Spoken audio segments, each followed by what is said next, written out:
Hey there, happy Sunday to you. King 5 meteorologist Ashley Ruiz with a look at your forecast. Welcome back to Standard Time. We fell back an hour this morning, Sunday at 2 a.m. So when the clock hit 2 a.m., we fell back to 1 a.m. Hopefully you enjoyed your extra hour of sleep.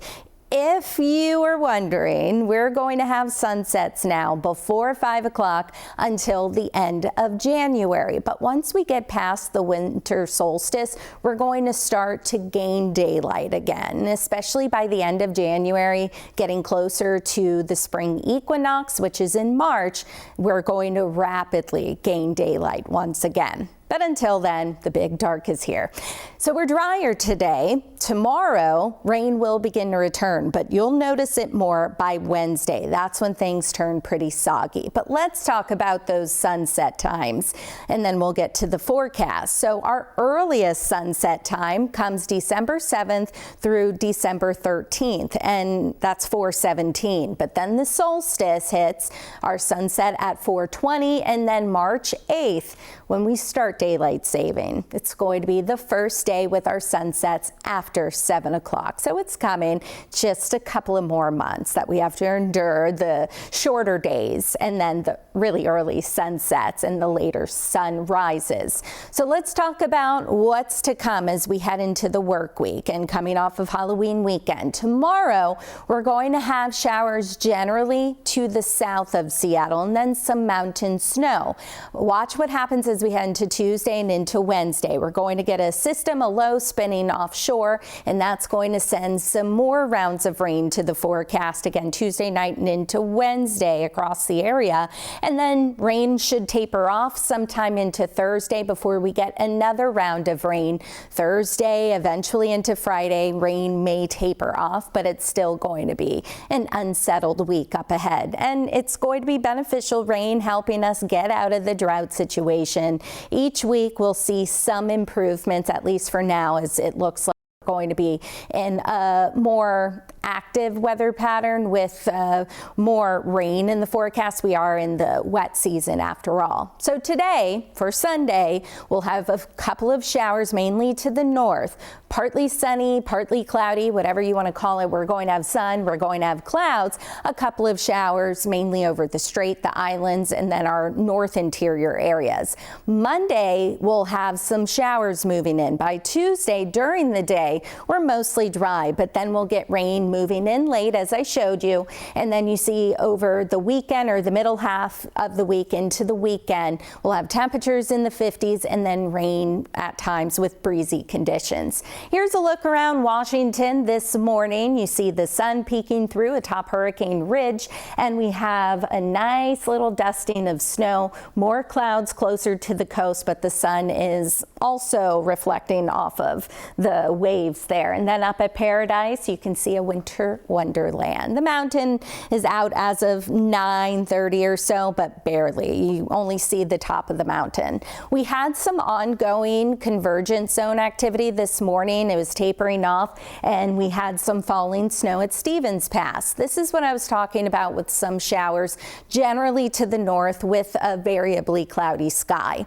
High temperatures today, close, if not where they should be this time of year, in the mid-50s for Puget Sound, low and mid-50s to our north. Tonight, mostly cloudy skies. Temperatures will drop into the 30s and 40s, and tomorrow's going to be cooler, generally upper 40s and lower and mid-50s out there, so slightly below normal. And you notice up in the mountains, temperatures are going to be even colder, so we will have some of that falling and accumulating mountain snow. But let's time out the shower activity. Here's a look at the futurecast heading into the afternoon, and you see how we have a couple of spotty showers mainly north of Everett, and then clouds quickly return to the area, so mostly cloudy.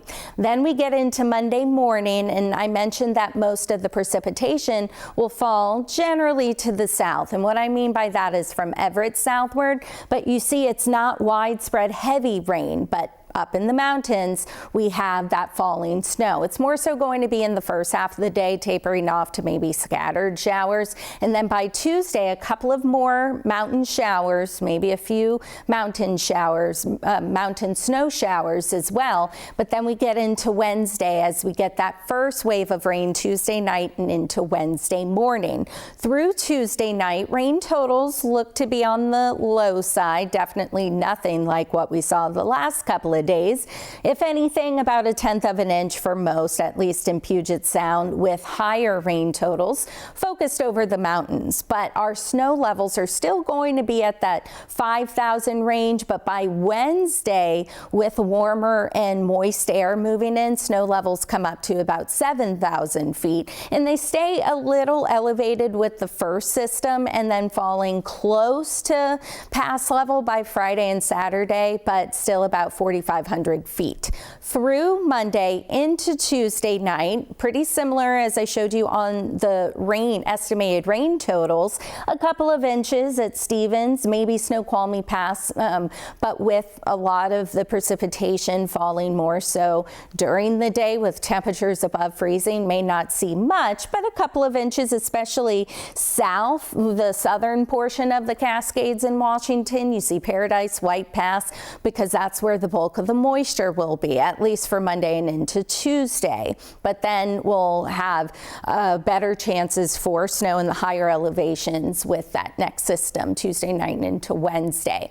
Also this week, the return of king tides. And our next full supermoon is November 5th, the morning then. And with that, we have the higher than normal tides. So king tides, which for Western Washington, November 5th through November 9th, depending on the location. Here are just some of the locations. You can find the king tide calendar online, but this I pulled from that for Westport, Seattle, Olympia, Port Townsend. The dates, November 7th through the 9th, and you see, again, it's 3 days. This is the start predicted high tide and then the end. So through November 9th, it's going to be 11 feet at Westport. And then Seattle, you see the change there. Again, you can find the numbers and the timing, all that online. As for our rain totals, it is going to be a little on the wet side, especially over the span of the next 7 days. This is going to zoom out, but it's potentially 2 to 4 inches closer to the coast. Plus, again, that's over the span of 7 days for Puget Sound, depending on the timing and the intensity of the upcoming systems. Maybe 1 to 3 plus, again, over the span of 7 days. And then up in the mountains, even higher than that. The concerning thing with that, yes, we need the rain, as you can see. Our yearly departure, so our rain deficit, is still pretty high. SeaTac, more than 6.5 inches, especially Olympia, still 11 inches below normal.